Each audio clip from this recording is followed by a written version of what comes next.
बहन कशिश द्वारा स्वामी सुब्रमण्यम भारती जी पर उद्बोधन।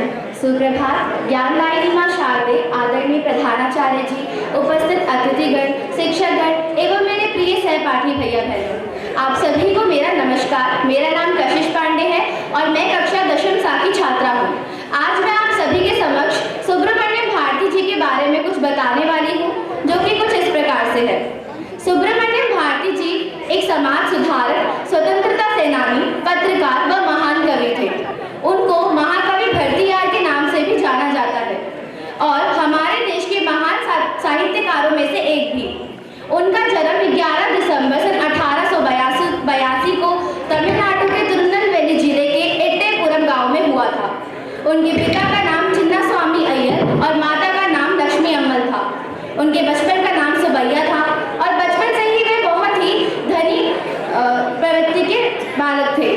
11 वर्ष की उम्र में उन्हें कवियों के एक सम्मेलन में आमंत्रित किया गया, जहां पर उनकी प्रतिभा को देखते हुए उन्हें मां सरस्वती जी का अलंकरण दिया गया और बहुत ही कम वर्ष की उम्र में वे अपने बुआ के यहाँ वाराणसी रहने चले गए, जहां पर उन्होंने हिंदी, संस्कृत व अंग्रेजी भाषा का गहन अध्ययन किया। वहीं से उनका परिचय राष्ट्रवाद से हुआ और जिसका उनके जीवन पर गहरा प्रभाव पड़ा। वह 1917 में गांधी जी के संपर्क में आए और 1920 में उनके द्वारा चलाए गए असहयोग आंदोलन में सक्रिय भूमिका निभाई।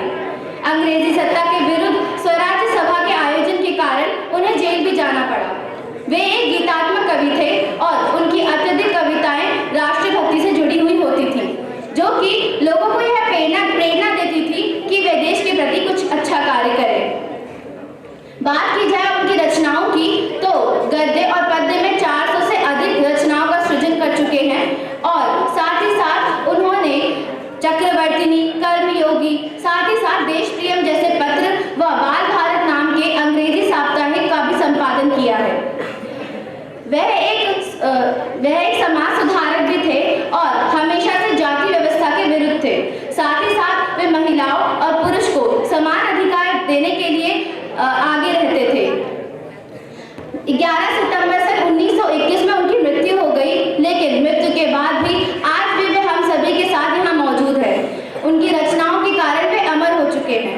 अंत में अपनी वाणी को विराम देते हुए मैं उन्हीं की कविताओं की कुछ पंक्तियां कहना चाहूंगी कि चमक रहा उत्तंग हिमालय, यह नगराज हमारा है, टोर नहीं इस धरती पर जिसका वह नगराज हमारा है।